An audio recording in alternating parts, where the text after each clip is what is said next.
Hello Bachcha Party, welcome back to my YouTube channel Jaideep Sir's Maths Mania. Now we are going to start gala paper set solution जो कि Gujarat board के लिए most trusted solution है और ये board exam की preparation में students को बहुत ही हेल्पफुल रहता है। तो आज से हम स्टार्ट करते हैं बेसिक मैथ्स का पेपर नंबर 2 का सॉल्यूशन। सेक्शन ए से हम स्टार्ट कर रहे हैं। सी, आपके सेक्शन ए में 24 मार्क्स के क्वेश्चंस रहते हैं जिसमें MCQs, fill-ups, answer in one word and match the followings रहेंगे। तो पहला जो आपका क्वेश्चन होता है दैट इज एमसीक्यू। तो पहला जो क्वेश्चन है आपका, the sum of a numerator and the denominator, that is from chapter 3 linear pair of equation. और जब भी बात आए न्यूमरेटर एंड डिनोमिनेटर की एंड लीनियर इक्वेशन की, तो हमें दो वेरिएबल्स को सपोज करना रहता है। तो सबसे पहले मैं यहां पे सपोज करूंगा, suppose numerator be x and denominator be y. उसके बाद हम लिखते हैं ओरिजिनल फ्रैक्शन, और आपको पता है कि फ्रैक्शन में कैसे लिखा जाता है, न्यूमरेटर अपॉन डिनोमिनेटर। तो original fraction is equal to x upon y. Now पहले स्टेटमेंट पे से हम पहला क्वेश्चन बनाएंगे, दूसरे स्टेटमेंट पे से दूसरा क्वेश्चन। तो पहला स्टेटमेंट क्या है, sum of numerator and denominator is 16। तो न्यूमरेटर मेरा x है, डिनोमिनेटर मेरा y है। तो पहला इक्वेशन जो मेरा बनेगा that is x plus y is equal to 16। Give equation number 1। Now second statement, if 5 is added to its denominator. सिर्फ हमें डिनोमिनेटर में क्या करना है, 5 को ऐड करना है। तो पहले मेरा ओरिजिनल फ्रैक्शन क्या था, x अपॉन वाई में लिख लूं। नाउ अगर मैं 5 को ऐड कर रहा हूं किसके अंदर, डिनोमिनेटर के अंदर। न्यूमरेटर को एज इट इज ही रखा है तो कुछ नहीं बोला है तो कुछ नहीं करेंगे हम, x अपॉन वाई प्लस 5। तो जो मेरा फ्रैक्शन है इट रिड्यूसेस टू 1/2, मतलब जो मेरा फ्रैक्शन है वो बन रहा है 1/2। अकॉर्डिंग टू डेटा मैंने सारी चीजें वैल्यू पुटअप कर ली। नाउ क्या करना है, मुझे इक्वेशन बनाना है। तो इक्वेशन के लिए इसे सिंप्लीफाई फॉर्म में लाना पड़ेगा। तो ये होता है क्रॉस मल्टीप्लीकेशन। तो 2 into x that is 2x is equal to, हमें पता है कि 1 के साथ किसी भी डिजिट या इक्वेशन का मल्टीप्लीकेशन डिजिट या इक्वेशन एज इट इज। तो यहां पे क्या आएगा, y प्लस 5। नाउ y को हम इस साइड ले ले, स्टैंडर्ड फॉर्म में कन्वर्ट कर लेते हैं, 2x minus y is equal to 5। Here we have second equation. Now we have both the equation. तो हम इसे आइदर सब्स्टिट्यूशन और एलिमिनेशन से सॉल्व कर सकते हैं, but according to me elimination is the easiest option, क्योंकि y के कोएफिशिएंट सेम है तो हम डायरेक्टली एलिमिनेशन कर सकते हैं। एलिमिनेशन कैसे होता है, तो x plus y is equal to 16, 2x minus y is equal to 5. Whenever signs are opposite तो डायरेक्टली हमें एलिमिनेशन अप्लाई करना है। Plus y minus y cancel out, 2x plus x this is 3x, 16 plus 5 21। So x is equal to 21 divide by 3, 3 7 21। So x की value क्या मिली हमें, x is equal to 7। Now x की value अगर मैं कोई भी इक्वेशन में पुटअप करूं तो मुझे क्या मिलेगा, y की वैल्यू। तो x की वैल्यू मैं कौन सी इक्वेशन में रख रहा हूं, x is equal to 7 in equation 1। तो मेरा इक्वेशन 1 क्या था, x plus y is equal to 16। So x 7 plus y is equal to 16। So y is equal to 16 minus 7। तो y की वैल्यू क्या मिली मुझे, 9। Now I have both the values x as well as y। तो मैं क्या करूंगा, जो मेरा ओरिजिनल फ्रैक्शन था x अपॉन वाई, उसमें अगर पुटअप करूं तो x की जगह पे 7, y की जगह पे 9 and here it is my answer. So option C is the correct answer. Clear है? तो चलिए स्टार्ट करते हैं next question. Now see, your next objective is from chapter 2. If the roots of the equation 6x square minus 13x plus k is equal to 0 are reciprocal of each other. तो यहाँ पे हमें word focus करना है reciprocal.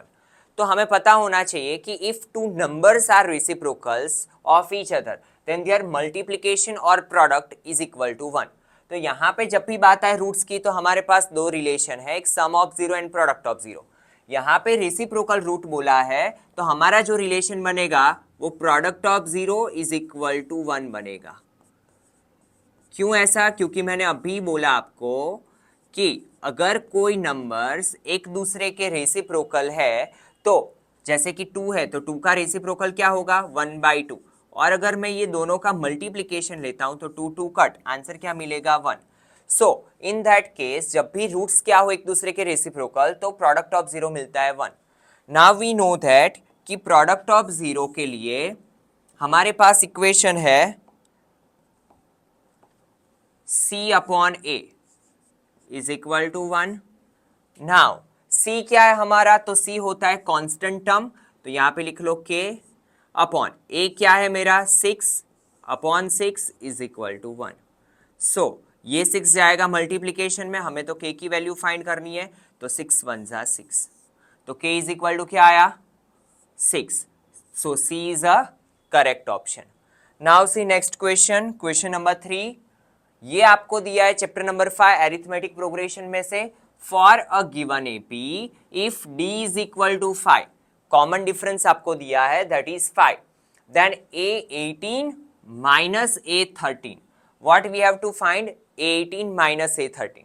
तो ये terms और common difference को रिलेट करता हुआ एक इक्वेशन हमारे पास है that is d is equal to am minus an upon m minus n।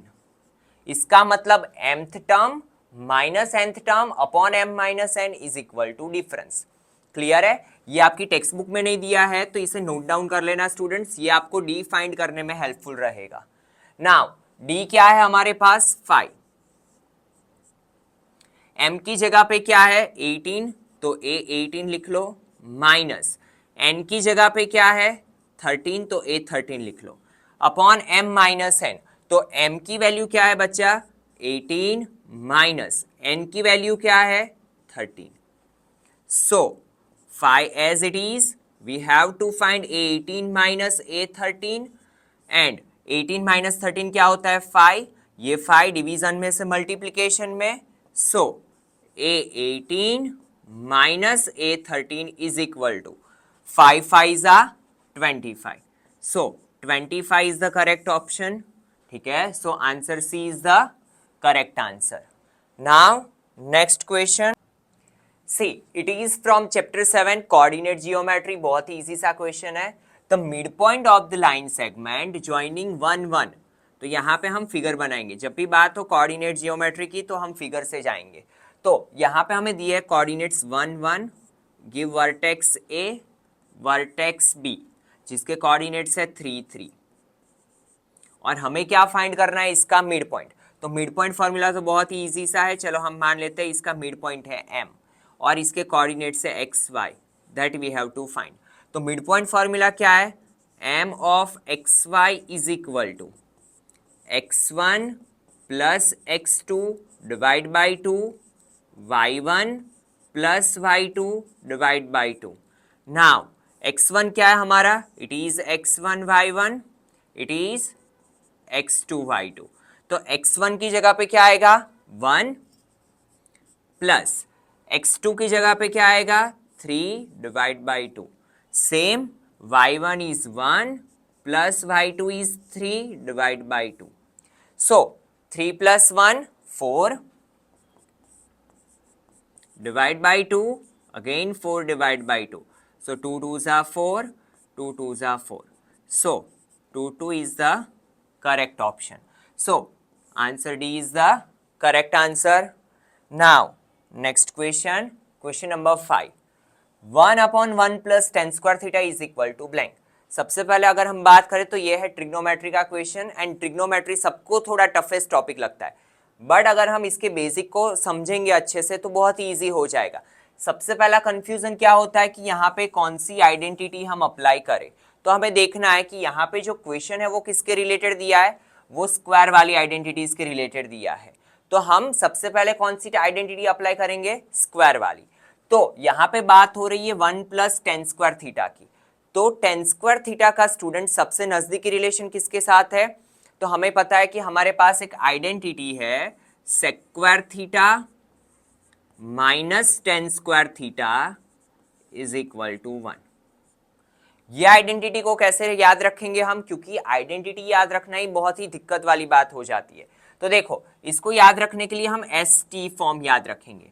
जैसे SC ST कैटेगरी आती है आपके सोशल साइंस में, वैसे ही यहाँ पे ST, सेक आगे आएगा, tan पीछे रहेगा। नाउ अगर मैं देखने जाऊं तो ये क्या हो जाएगा, sec square theta is equal to 1 + tan square theta. तो मेरे पास 1 + tan स्क्वायर थीटा है, उसकी वैल्यू किसके इक्वल है, सेक्वायर थीटा के। तो मैं यहाँ पे डायरेक्टली वो अप्लाई कर सकता हूं, 1/1 + tan स्क्वायर को क्या लिख सकता हूं मैं, सेक्वायर थीटा।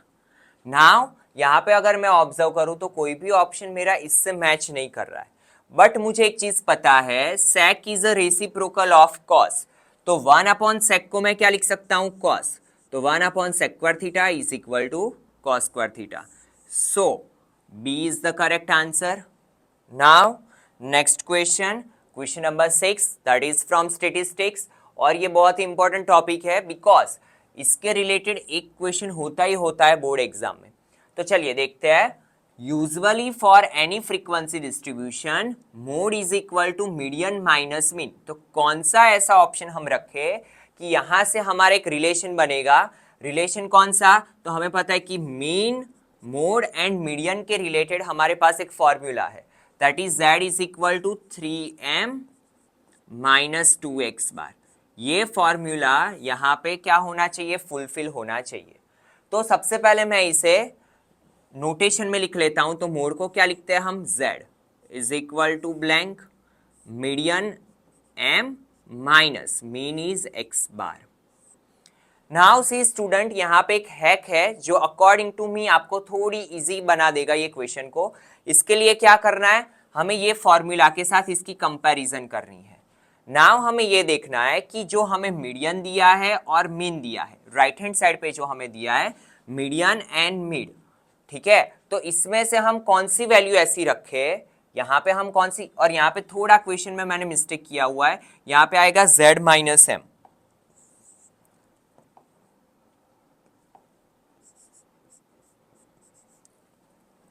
तो हमें क्या करना है बेटा, यहां पे देखना है कि ये जो मीडियन और मीन में से यहां पे कौन सी सिंगल वैल्यू हमारे पास है। तो यहां पे देखो, मीन एक ही बार रिपीट हो रहा है, मीडियन 2 बार रिपीट हो रहा है। तो जो एक बार रिपीट होता है उसका कोएफिशिएंट हम लिख लेंगे डायरेक्टली। तो यहाँ पे देखो, x बार एक ही बार रिपीट हो रहा था, तो x बार का कोएफिशिएंट क्या है, 2। तो मैं अगर यहाँ पे 2 रखूंगा, यहाँ पे अगर मैंने 2 रखा, तो मेरा ये आंसर यहां से मुझे क्या देगा, ये इक्वेशन देगा। कैसे, तो z minus M is equal to 2m minus 2x bar. So z is equal to, ये m इस साइड जाएगा, so 2m plus m minus 2x bar. So z is equal to 3m minus 2x bar. और इसी के साथ हमने क्या यहाँ पे रखा, 2। So option B is the correct option. Clear है। चलिए नेक्स्ट क्वेश्चन देखते हैं, क्वेश्चन नंबर 7। क्वेश्चन नंबर 7 से आपकी फिलअप स्टार्ट हो रही है, जहां पे आपको ब्रैकेट्स दिए होंगे। नाउ पहला क्वेश्चन है चैप्टर 1 में से, the HCF of smallest prime number. तो सबसे पहले हमें प्राइम नंबर का मीनिंग पता होना चाहिए। प्राइम नंबर क्या होते हैं, तो जो नंबर खुद के ही टेबल में आते हैं, ये आपने स्मॉलर स्टैंडर्ड में पढ़ा है, वो नंबर को हम क्या बोलते हैं, प्राइम नंबर। तो लाइक 1, तो 1 को हम ना तो प्राइम बोलते हैं ना तो कॉम्पोजिट बोलते हैं। तो 1 क्या होता है, न्यूट्रल नंबर होता है, तो 1 को तो हम ले नहीं सकते। नाउ बात करें 2 की, तो देखो 2 सिर्फ किस में आता है, 2 के टेबल में, तो 2 is the smallest prime number. हमें बोला है स्मॉलेस्ट प्राइम नंबर लेना है, और दूसरा क्या लेना है, स्मॉलेस्ट कॉम्पोजिट नंबर। 2 के बाद बात करें अगर हम 3 की, तो 3 क्या है, प्राइम नंबर, तो इसे नहीं ले सकते।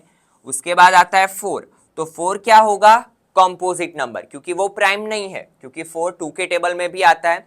तो 4 क्या हुआ, स्मॉलेस्ट कॉम्पोजिट नंबर। और अगर मैं 2 एंड 4 का HCF लूं तो देखो 2 के फैक्टर्स होंगे 2 1 जा 2 एंड 4 के फैक्टर्स होंगे 2 2 जा 4। तो हमें पता है कि HCF का मतलब होता है हाईएस्ट कॉमन फैक्टर, दोनों में कॉमन क्या है 2, सो HCF क्या आया 2, सो 2 इज द करेक्ट ऑप्शन। तो क्या आएगा फिलअप का answer 2। Now next question, question number 8। तो देखो ये जो आपको दिया है वो चैप्टर 2 में से, the graph of P of x is equal to x square plus 4x plus 3 is. हमें बोला है कि x square plus 4x plus 3 का जो ग्राफ है उसका नेचर क्या होगा।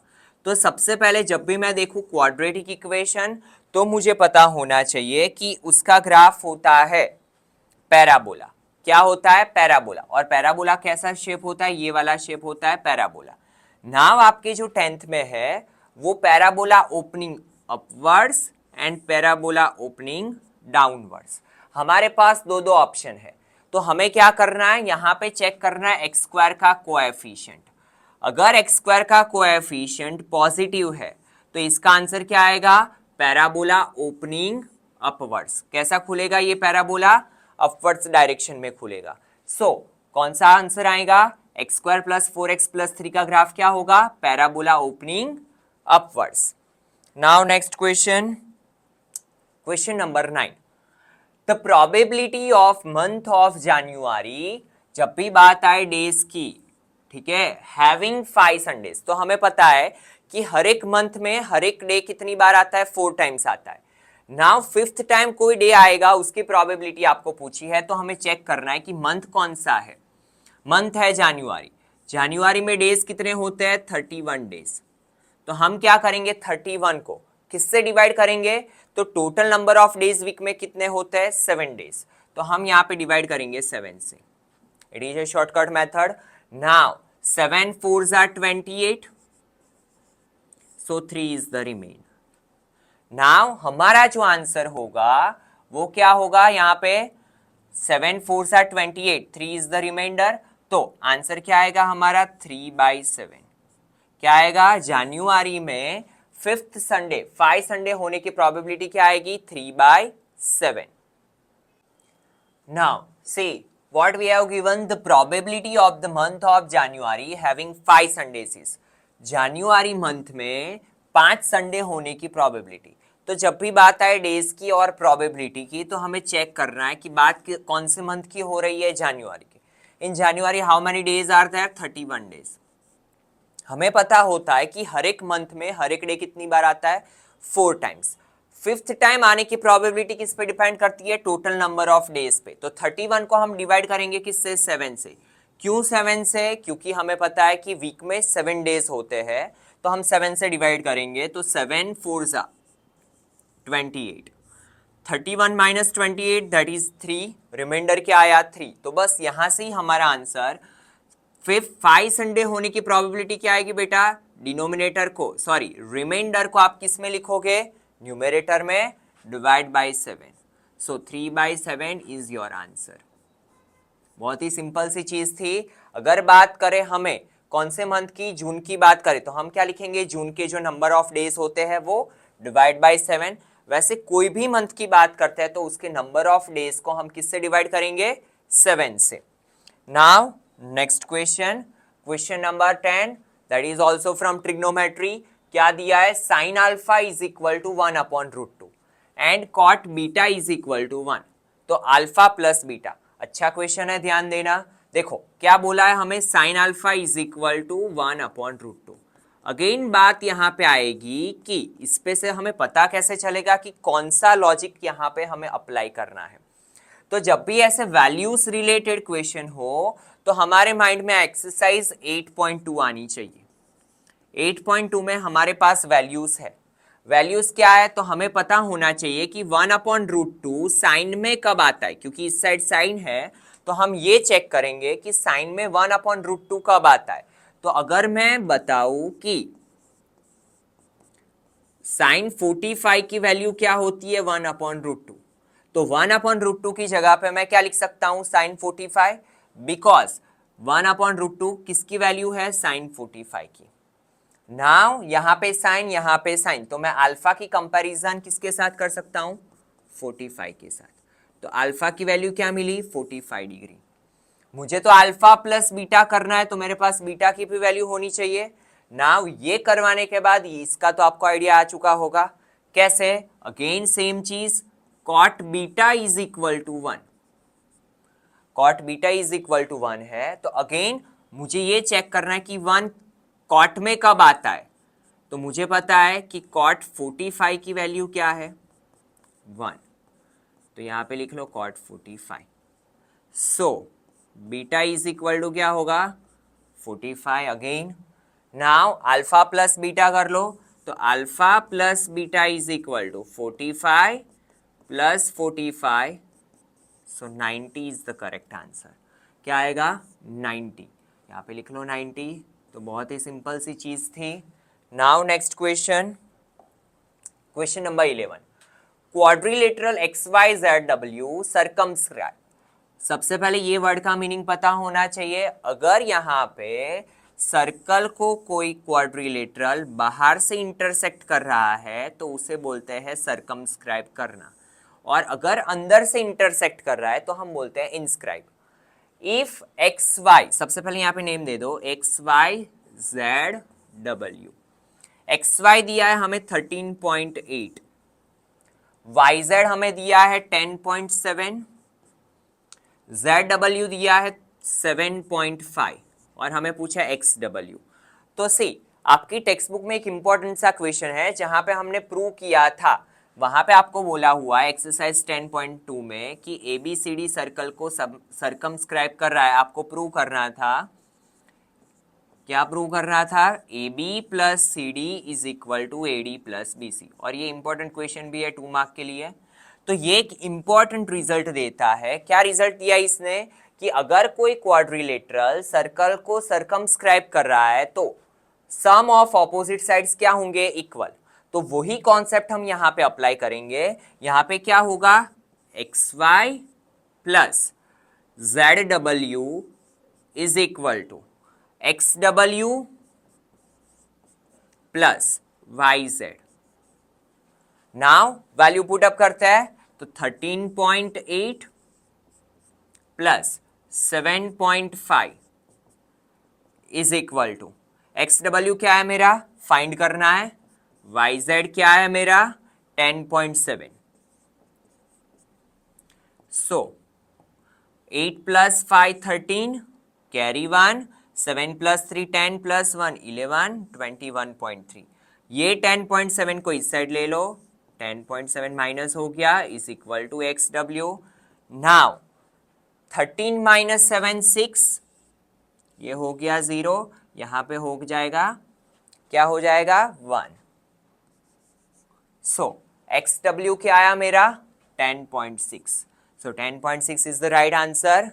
Now next question, question number 12। अच्छा क्वेश्चन है, ध्यान देना। यहां पे हम मीन मतलब कि चैप्टर 13 और चैप्टर 5 दोनों का यूज करेंगे। कैसे, आपको बोला है the mean of first and natural number. तो जब भी कोई क्वेश्चन आपको कॉम्प्लिकेटेड लगे, हमें सबसे पहले पहला जो वर्ड है वहां से स्टार्ट करना है। तो हमें पता है कि मीन का फॉर्मूला है x bar is equal to sigma xi upon n, where sigma xi क्या रिप्रेजेंट करता है, summation of observation, sum of observation.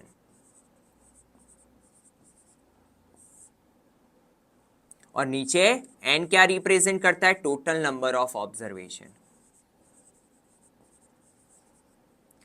नाउ यहां पे आपको बोला है फर्स्ट एंड नेचुरल नंबर, तो सबसे पहले ये पता होना चाहिए कि नेचुरल नंबर कहां से स्टार्ट होते हैं, 1 प्लस 2 प्लस 3 अप टू जाएंगे कहां तक, n तक, divide by total number of observation कितना है, n। Now 1 plus 2 plus 3 plus dot dot dot n करना है, तो मुझे किसकी हेल्प लेनी पड़ेगी, चैप्टर नंबर 5 एरिथमेटिक प्रोग्रेशन। और वहां पे हमारा एक टॉपिक था sum of number. Sum of number find करने के लिए SN का एक फॉर्मूला था। यहां पे हमें सम फाइंड करना है, तो यहाँ पे वही करेंगे 1 + 2 + 3 dot dot dot n।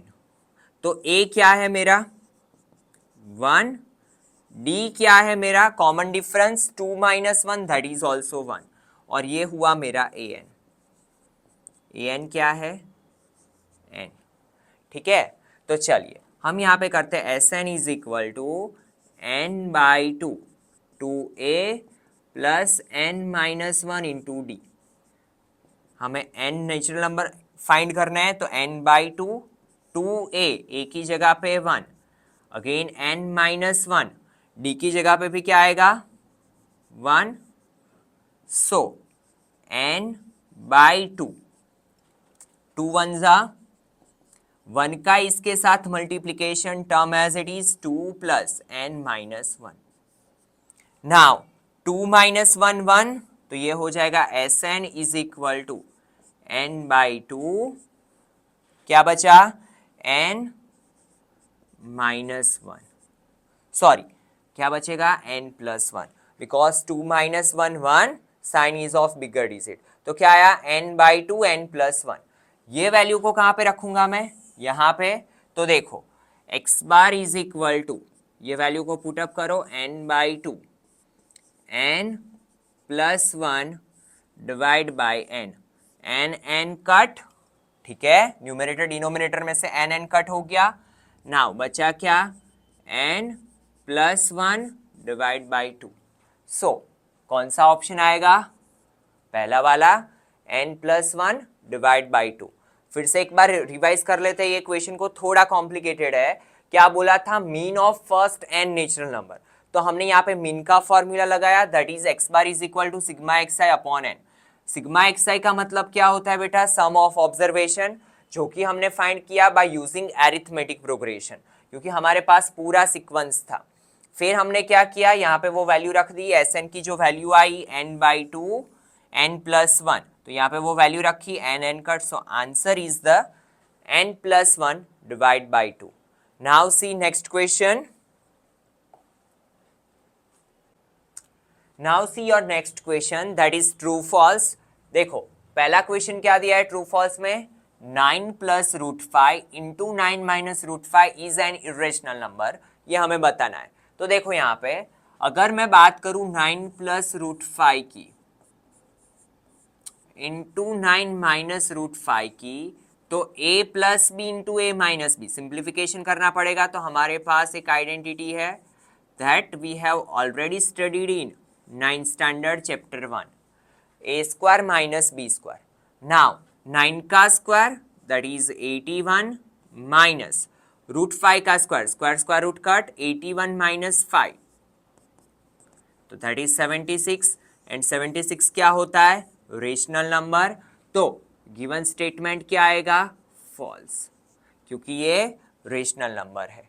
Clear है, चलिए next question, question number 14, a polynomial of degree n has at most, सबसे पहले ये वर्ड पे फोकस करना है, एट मोस्ट n+1 0। तो यहाँ पे हम एक एग्जाम्पल लेके समझते हैं ताकि आपके लिए थोड़ा इजी हो जाए।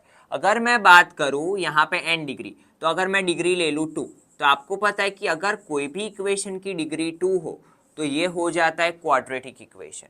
ठीक है, अगर मैं बात करूँ क्वाड्रेटिक इक्वेशन की, जैसे कि यहाँ पे मैंने लिख लिया 2x² + x + 1, ठीक है, तो ये इक्वेशन के एटमोस्ट कितने जीरोस हो सकते हैं यहाँ पे क्या बोला n+1 0, n+1 मतलब 2 + 1 दैट इज 3। तो हमें ये पता होना चाहिए कि अगर मैं बात करूं, ठीक है, अगर मैं बात करूं क्वाड्रेटिक इक्वेशन की, तो इसके मैक्स टू मैक्स कितने जीरोस हो सकते हैं n जीरोस, मतलब उसकी जो डिग्री हो उतने ही जीरोस हो सकते हैं, बट उससे ज्यादा जीरोस होंगे नहीं। लाइक फॉर एग्जाम्पल अगर इक्वेशन लीनियर इक्वेशन है तो उसका जीरो क्या हो सकता है मैक्स टू मैक्स 1। अगर कोई इक्वेशन है क्वाड्रेटिक तो उसके मैक्स टू मैक्स जीरोस क्या हो सकते हैं 2। अगर कोई इक्वेशन है क्यूबिक तो उसके मैक्स टू मैक्स जीरोस क्या हो सकते हैं 3। क्लियर है, बट यहाँ पे क्या बोला है n+1, तो given statement is also false. क्या आना चाहिए एटमोस्ट n जीरोस आना चाहिए, तो ये स्टेटमेंट क्या हो जाएगा ट्रू। क्लियर है, चलिए next question, question number 15, the graph of the equation 3y minus 8 is equal to 7 is a line parallel to x axis. तो इसके लिए हमें क्या करना पड़ेगा, इसका सबसे पहले ग्राफ देखना पड़ेगा, उसके बाद वो ग्राफ पे से आपको एक शॉर्टकट बता दूंगा मैं। तो देखो 3y minus 8 is equal to 7। अगर मैं ये इक्वेशन को सिंप्लीफाई करूं तो 3y is equal to 7 plus 8 15, तो y is equal to 5। Now अगर मुझे इसका ग्राफ ड्रॉ करना हो तो इसका मीनिंग ये होता है कि x की चाहे कुछ भी वैल्यू हो बट y की वैल्यू क्या रहेगी, फिक्स। मतलब y 5 रहेगा, y 5 रहेगा। x की मैं कुछ भी वैल्यू लूँ, -2 लूँ तो भी y मेरा 5 रहेगा, x की वैल्यू मैं 2 लूँ तो भी मेरा y क्या रहेगा, 5। क्योंकि पूरे इक्वेशन में x है ही नहीं तो y की वैल्यू को कुछ अफेक्ट करेगा नहीं। ना अगर मैं इसका ग्राफ ड्रॉ करने जाऊँ तो हमें पता है कि हॉरिजॉन्टल लाइन पे क्या होती है, x एक्सिस 1 2 3 4 एंड 5। तो देखो पहला मेरा जो कोऑर्डिनेट है वो -2 5, x का -2 y का 5, x का +2 y का 5। और अगर मैं ये लाइन को ज्वाइन करूं तो ये जो लाइन है वो किसके पैरेलल है, x एक्सिस के। और मुझे यही बोला है कि ये ग्राफ जो होगा वो किसके पैरेलल होगा, x एक्सिस के।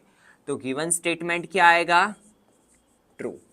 और यहां से आपको एक शॉर्टकट याद रखना है कि अगर इक्वेशन के अंदर सिर्फ y कोऑर्डिनेट है, y वेरिएबल है, तो उसका ग्राफ जो होता है वो पैरेलल टू होता है x एक्सिस। और अगर इक्वेशन के अंदर सिर्फ x कोऑर्डिनेट है, x वेरिएबल है, तो उसका जो ग्राफ होगा वो किसके पैरेलल आएगा, y एक्सिस के। क्लियर है? तो ये 2 पॉइंट्स आप लिख लेना ताकि हमें इक्वेशन देख के ही पता चल जाए कि ये ग्राफ किसके पैरेलल होगा। ठीक है स्टूडेंट्स, चलिए next question, question number 16, the sum of probabilities of all elementary event is 1। तो गिवन स्टेटमेंट इज ट्रू, क्योंकि एक स्टेटमेंट ही है मैथमेटिकल स्टेटमेंट कि सम ऑफ प्रोबेबिलिटी क्या होगी, सारी एलिमेंट्री इवेंट की 1, क्योंकि प्रोबेबिलिटी कभी भी 1 से ऊपर होती नहीं है। तो given statement is a true. Now next question जो है वो आपके स्टार्ट हो रहा है आंसर इन 1 वर्ड। तो यहाँ पे आपको शॉर्ट क्वेश्चंस दिए होंगे। तो देखो क्वेश्चन नंबर 17 क्या दिया है आपका, if k minus 3 k plus 7 2k plus 7 are 3 consecutive terms. Consecutive terms किसे बोलते हैं, लाइक मैंने यहाँ पे लिखा है 2 3 4, तो 2 के बाद आता है 3, 3 के बाद आता है 4, तो ये जो नंबर्स है वो है कंसेक्यूटिव नंबर्स। तो ये जो तीनों है वो कंसेक्यूटिव टर्म्स है ऑफ एन एपी। नाउ अगर मुझे ये बोला है कि ये जो टर्म्स है वो एपी के टर्म्स है, तो मुझे ये भी पता होना चाहिए कि इनके बीच का जो कॉमन डिफरेंस होगा वो सेम होगा, क्योंकि कोई भी टर्म्स तभी ही एपी में हो सकते हैं जब उनके बीच का कॉमन डिफरेंस क्या हो, सेम। इसका मतलब मैं वही कॉन्सेप्ट का यहाँ पे यूज करूंगा। तो मुझे पता है क्या होता है, a2 minus a1 is equal to a3 minus a2, because यहाँ पे मैं लिखूंगा given terms are in AP, so क्या होगा, a2 minus a1 is equal to a3 minus a2। Now a2 क्या है मेरा, k plus 7 minus whenever in second term 2 terms are there, तो कंपल्सरी हम इसे किस में लिखेंगे, ब्रैकेट के अंदर। तो ये हो जाएगा k minus 3 is equal to a3 minus a2, तो ये हो जाएगा 2k plus 7 minus k plus 7। Got it? ठीक है, नाउ सिंप्लीफिकेशन करते हैं। तो k plus 7 minus k, minus minus plus, plus के माइनस के गया, 7 plus 3 10 on left hand side. यहाँ पे 2k प्लस 7 माइनस के माइनस 7। तो देखो 2k में से k गया, बचा क्या, k, 7 प्लस 7 माइनस 7 गया, तो k इज इक्वल टू क्या मिला मुझे, 10। सो आंसर क्या आएगा मेरा, k की वैल्यू क्या मिली, 10। Now next question, question number 8, find the in radius. हमें क्या बोला है यहाँ पे, इन radius of a triangle with sides measuring 12 centimetre, 35 and 37 centimetre. हमें ट्राइंगल के 3 साइड्स के मेजरमेंट दिए हैं। अभी देखो, अगर मैं ये तीनों साइड पे फोकस करूं तो ये पाइथागोरियन ट्रिपलेट बन रहा है। तो जब भी मेरे पास राइट एंगल ट्राइंगल हो, जब भी मेरे पास क्या हो बेटा, राइट एंगल ट्राइंगल, कैसे पता चला, क्योंकि ये बन रही है पाइथागोरियन ट्रिपलेट, बिकॉज 12 का स्क्वायर प्लस 35 का स्क्वायर इज इक्वल टू क्या होगा, 37 का स्क्वायर। तो अगर राइट एंगल ट्राइंगल है मेरे पास और मुझे पूछा है इन रेडियस के बारे में, तो मेरे पास एक फॉर्मूला है, that is R is equal to, वो सर्कल की अगर मुझे रेडियस फाइंड करनी हो तो फॉर्मूला क्या है मेरा, perpendicular plus base minus hypo divide by 2। क्या है formula, perpendicular plus base minus hypo divide by 2। Now we know that perpendicular और बेस हम आइधर 12 और 35 में से कुछ भी ले सकते हैं। तो 12 प्लस 35, हाइपो क्या होता है, longest side of a triangle, तो लॉन्गेस्ट साइड क्या है मेरी, 37 डिवाइड बाई 2। नाउ ये हो जाएगा 47 minus 37 divide by 2, so 10 divide by 2, 2 5 are 10, so 5 is the right answer. तो इन रेडियस क्या आएगी मेरी, 5 centimetre. Now next question, if P of A minus P of A bar is equal to 0.2।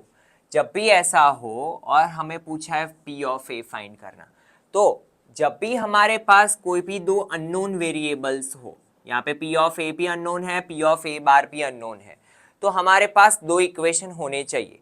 किसी भी की वैल्यू फाइंड करने के लिए जितने अननोन वेरिएबल्स है उतने इक्वेशंस मेरे पास होने चाहिए। तो देखो, पहला इक्वेशन तो मुझे गिवन है, that is P of A minus P of A bar is equal to 0.2। तो दूसरा इक्वेशन कैसे बनेगा, तो मुझे पता है कि एक रिलेशन है मेरा, main event P of A plus complementary event P of A bar is equal to 1, और ये पॉइंट के फॉर्म में है तो मैं इसे 1.0 लिख सकता हूं। ठीक है, नाउ इसका एलिमिनेशन कर दो, P of A bar cut, so answer is 1.2 addition, P of A plus P of A 2P of A, so P of A is equal to 1.2 divided by 2, so P of A is equal to 0.6। ठीक है, P of A क्या आएगा, 0.6, so P of A की value हमें मिल गई, that is 0.6। now next question, question number 20, state the mid value of the class 30 to 40।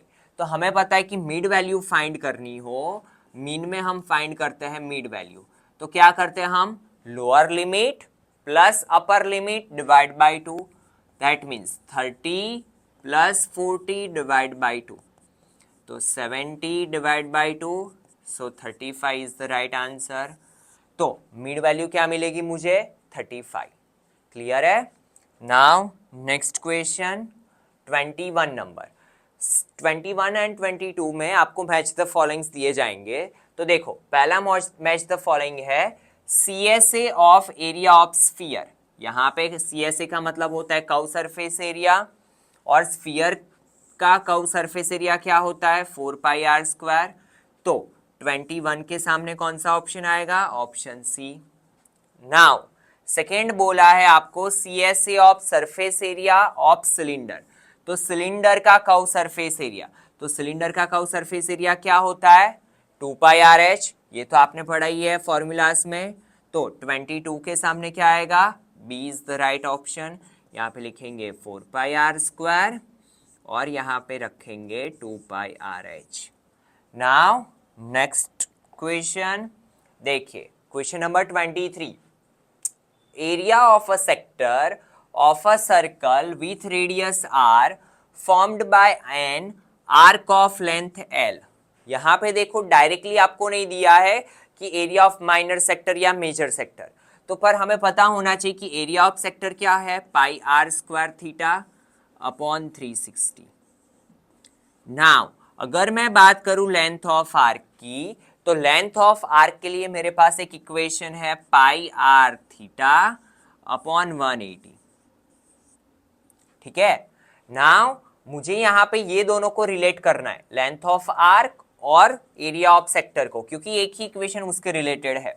तो देखो अगर मैं 1/2 आर एल, 1/2 आर की जगह पे आर, एल की जगह पे क्या रखूं value, pi r theta upon 180, तो ये क्या हो जाएगा, pi r square theta 180 into 2 that is 360, तो that is area of minor sector. So 23 में क्या आएगा, option B, that is 1/2 r l. Clear है, थोड़ा आपको ट्विस्ट करके पूछा है। Now circumference of a circle, तो ये तो बहुत इजी सा है, सरकमफ्रेंस ऑफ अ सर्कल क्या होती है, 2 पाई आर, तो 24 में option C is the correct option, 2 pi r. तो इसी के साथ आज के वीडियो लेक्चर में हम इतना रखते हैं, section A. In next video lecture we will see your section B of Gala paper solution, paper number 2। तो चलिए मिलते हैं बच्चा पार्टी, बाय बाय।